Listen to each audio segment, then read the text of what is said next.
Ben's creativity and intuition for using his aliens makes him the perfect person to wield the Omnitrix, but even he struggles to bring his abilities to their true potential. I didn't know Chromastone could fly. He can do far more than that. There are many powers we've seen Ben rarely ever use, some performing only once, despite how useful they might have been. Additionally, as every transformation has existed out in the universe as an independent species, and Ben has met many characters he can turn into and has thrown hands with over half of them, we're bound to see some differences when a character spends their entire life with one power, and the diversity born from the dedicated skill. Let's start with the powers Ben himself has shown, but has very few appearances, most of them being singular. Water Hazard was able to absorb the moisture out of Captain Nemesis's armor, displaying incredible control over his hydrokinesis. Big Chill has also shown to have potential for further cryokinesis beyond simple projections, but this is seldom ever explored. Likewise, Heat Blast's fire constructs make very little appearances, then are forgotten about entirely. As Ghost Freak, Ben was able to phase his hands into Thumbskull's mind and do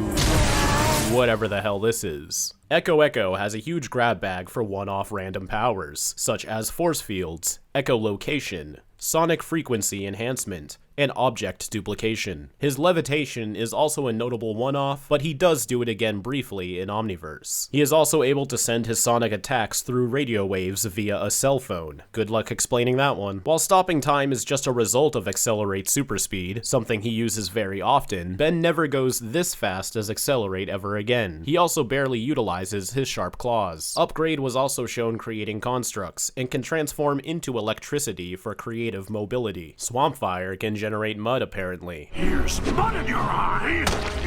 Chromastone can dimly light his crystals as a flashlight. Lodestar can also make a shield and regenerate. Wildvine had some fun ones, like fusing with surrounding plant life and closing his flytrap collar when traveling underground. Diamond Head's crystal levitation is a very memorable scene, but still only happened once, unless you count the first Omniverse video game. He's also been shown to absorb and redirect energy, though some theorized this is due to his Chromastone DNA within, which was removed by Omniverse. Shock Squatch used electrical telekinesis after learning it from Yetta, and also practically everything that Alien X, Atomics, and Gutrot can do is only shown once, but I'm mentioning them here just to cover ground. Eye can also fuse together a select portion of his eyeballs, rather than all of them in one go, although in Omniverse he stops fusing them altogether. And while this could just be stylistic visuals, like whenever a character's head shape shifts, or the world temporarily becomes very cartoony, Upchuck was shown levitating here as well. Another act of random levitation is when the Dittos were pulled together in order for Ben to transform back to human, also which is unnecessary when Omniverse rolls around. And who can forget the infamous Waybig super speed funnel and Jet Ray's hyperspace travel. I want to take this time to let you know that there's only a few days left to get a Taurus keychain. We need to sell at least 500 of them to get made, but if we don't reach our goal, you'll be refunded, so it's a low risk. But with every purchase,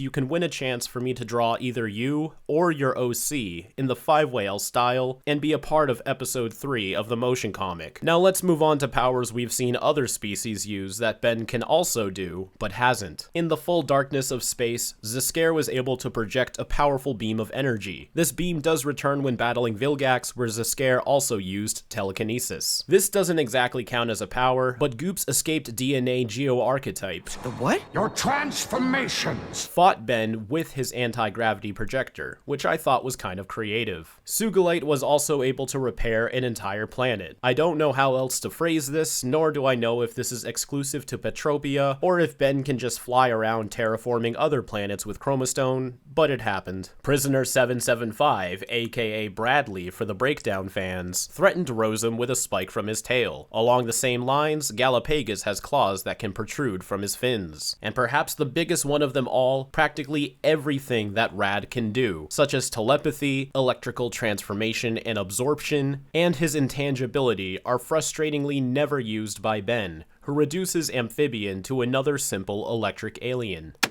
Editor Kuro here. Amphibian actually did use his electrical absorbing abilities in Deep, and while Ben himself still didn't, Kevin has used Amphibian's intangibility as well, although his electrical shapeshifting and telepathy remains untouched. But moving on, Greg boasts about Terraspin's immunity to mana attacks, something Ben never takes advantage of, especially when fighting his magical enemies. Somehow, Malware was able to rip feedback out of the Omnitrix. Good luck explaining that too. He can also fuse himself with other mechamorphs, though this could be due to his corrupt nature. On the flip side, Bazel was able to spawn a symbiote, later named Ship, with his own independent thinking and arsenal of abilities, such as transforming into an object without the need of its base matter. And to double down on Ben's lack of flame constructs, Gwen was able to spell her name in the sky with fireworks within minutes of accessing the transformation. This one's debatable if it's exclusive to Dr. Victor, but he was able to transform from his disguise to his natural state, and he can also upgrade his body with surrounding technology, similar to Vilgax's drone or Malware.